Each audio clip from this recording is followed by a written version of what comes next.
আসসালামু আলাইকুম, কেমন আছেন? আলহামদুলিল্লাহ ভালো আছি। মেলা সম্পর্কে যদি আমি সংক্ষিপ্তভাবে অনুভূতি জানতে চাই, ১ মাস মেলা হলো, আপনি একদম শুরু থেকে ছিলেন। ওভারঅল আপনার অনুভূতি কি? না, আমি আসলে মেলা শুরু থেকে ছিলাম না। আমার বই বের হয়েছে ১ সপ্তাহ ৭-৮ দিন ৮-৯ দিন আগে। আমি মূলত গত শুক্রবার থেকে আসা শুরু করছি। যে মেলা সম্পর্কে আইডিয়া পাইছিল, মানে খোঁজখবর পাচ্ছিলাম অনলাইনের মাধ্যমে, প্রিন্টের মাধ্যমে। কিন্তু মেলায় আমি আসা শুরু করছি মানে ৮-৯ দিন হলো আর কি, নিয়মিত। তো এই সব কিছু মিলিয়ে মেলার দর্শক, এরপরে হচ্ছে আপনার বই কেমন চলছে? মেলায় তো আসলে এরকম দর্শক নাই, কারণ মূল মেইন স্ট্রিম মিডিয়া মেলাকে ফোকাস করে নাই। ইলেকট্রনিক মিডিয়াগুলি মেলাকে ফোকাস করে নাই, পরে জাতীয় পত্রিকাগুলিও মেলার সম্পর্কে কিছু বলে নাই। এর কারণ কি হতে পারে? এখন আমি আপনার বলে, যেমন ২১শে বই মেলা সম্পর্কে যে পরিমাণ প্রচারণা হয়, এর ১,০০০ ভাগ বললে ভুল হবে, ১,০০,০০০ ভাগে ১ ভাগও ইসলামী বই মেলাটা কোনো মিডিয়া আসে নাই। আচ্ছা, মানে এর কারণ যদি আমি বলতে চাই যে হচ্ছে এক্স্যাক্টলি এই কারণে মেইন স্ট্রিম করছে না, আপনি কি বলবেন? আইজে কমিটির একটা ব্যর্থতা আছে। আইজে কমিটিও এটা ভালোভাবে ফোকাস করতে পারে নাই। পরে এখানে এখন তো মার্কেটিং যুগ, ওইভাবে হয়তো মার্কেটিং করতে পারে নাই, বা মেইন স্ট্রিম মিডিয়ার সাথে যোগাযোগ করতে পারে নাই। আর দীর্ঘদিন ফেসিবাদের সময় ছিল, আমরা তো সবাই ছিন্ন বিচ্ছিন্ন ছিলাম।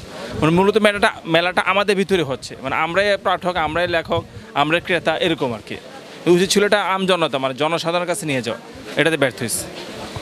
এখানে কি অনেকেই বলতে শুনেছি যে হচ্ছে ইসলাম বিদ্বেষের কারণে আসে নাই, মেইন স্ট্রিমে যাচ্ছে না, এটা কি? ঠিক, ইসলাম বিদ্বেষী এটা ভুল। ইসলাম বিদ্বেষী না, এখানে মূলত প্রচারণার অভাব, কারণ মেলাটা এইভাবে প্রচার করতে পারে না। আরেকটা কথা, হ্যাঁ, ইসলাম বিদ্বেষী এই দিকটা ঠিক আছে যে মূলধারে যে মিডিয়াগুলি, এরা তো ইসলামকে কখনো ফোকাস করে না। প্রথম আলো, ডেইলি স্টার বা চ্যানেল আই বা যেসব মিডিয়া চ্যানেল আছে বড় বড়, এরা টিভি চ্যানেল, তারা তখন ইসলামকে ওইভাবে ফোকাস করে না।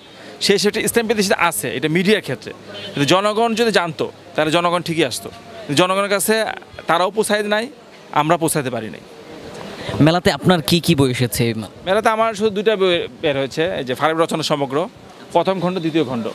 ঠিক আছে, আমার ওই যে আগে যে ফারিব ব্লগ ছিল, পুরোনো ফারিব ব্লগ, ওটার লেখাগুলি নিয়ে, তারপর নতুন লেখার মধ্যে আমার মামলার কাগজগুলি, অভিজিতের হত্যা মামলা আমার যে যাবজ্জীবন সাজা হয়েছিল, এবার কী কারণে যাবজ্জীবন সাজা হয়েছে, এটা জবানবন্দি, আমার চার্জশিট, রায়ের কপি, এগুলো আছে।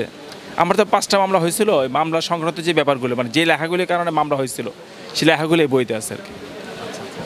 এছাড়া আপনার বাজারে আর কি বই আছে? আমার আর কোনো বই নেই বাজার, কারণ আমি তো কারাগার থেকে মুক্তি পেয়েছি 1.5 মাস হয় নাই। তো এখন এর আগে কি কারাগারে যাওয়ার আগে কোনো বই না, এটা কারাগারে যাওয়ার আগে বই লেখার ইচ্ছা ছিল, বই গুছানোর ইচ্ছা ছিল, লেখাগুলি নিয়ে সুযোগ পায় নাই। সিরিজ ব্লগের হত্যাকাণ্ড হওয়ার পরে ওই সুযোগটা হয় নাই। আচ্ছা, কারাগারের কোনো একটা স্টোরি যদি শুনতে চাই, লেখা বিষয়ক, আপনার কোনো কিছু মনে পড়ে?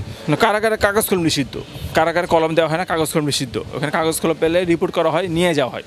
আর যদি আমার কাছে কলম কাগজ পেটে চেকে নিয়ে যাওয়া হয়, কারাগারে নিয়মিত তল্লাশি আসে, কয়েদি তল্লাশি হয়, কারক্ষী দিয়ে তল্লাশি করা হয়, ওখানে কলম খাতে পেলে নিয়ে যাওয়া হয়। শুধু ডিভিশনে যারা আসামি শ্রেণীপ্রাপ্ত, তারা কাগজ রাখতে পারে। এরপর খুব হাই প্রোফাইল আসামি, মানে মামুনুল হক, হুজুর, ওনাদের মতো, তারা রাখতে পারে। কিন্তু এছাড়া আমরা যারা আর তারপর আমি ছিলাম কয়েদি, কনভিক্টেড, তা আমার পক্ষে ওইভাবে কাগজ কলম রাখা হয়, লুকায় আর কি। ওইটা ওইভাবে বই লেখার সুযোগ কারাগারে নাই। আর এমনি পড়ার সুযোগ কেমন হতো? পড়ার সুযোগ, বইপত্র লাইব্রেরিতে আছে, অল্প বই, ভালো বই ওরকম নাই, পুরান বই সব, মানে আধুনিক বই বা ইসলামী বই বলতে ওরকম কিছু পাওয়া যায় না।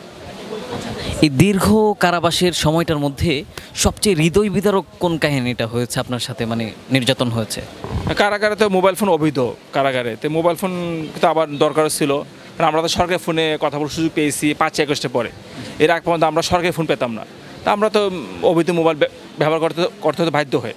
তা আমার কাছে মোবাইল পাইছে কয়েকবার, পরে নিচে মোবাইল পেলে সেল লকআপ থাকতে হয়।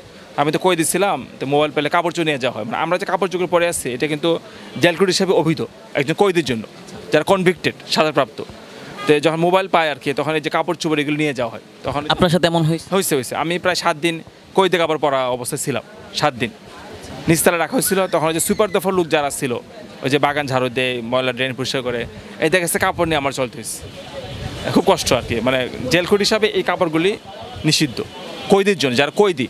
আর যার হাজতি, আন্ডারটার প্রিজনার, মানে যার সাজা হয় নাই, তারা সব কিছু পড়তে পারবে। যে কয়েদি হয়, সাজাপ্রাপ্ত, আমি তো 21 সালে কয়েদি হয়ে গেছি, সাজাপ্রাপ্ত, তখন থেকে আমার কাপড় চোপড় বিধি নিষেধ আসে, এত কাপড় রাখতে দেয় না। আর আপনি যে কোনো কার অপরাধ করেন, তাহলে কাপড় চোপড় নিয়ে যাওয়া হবে।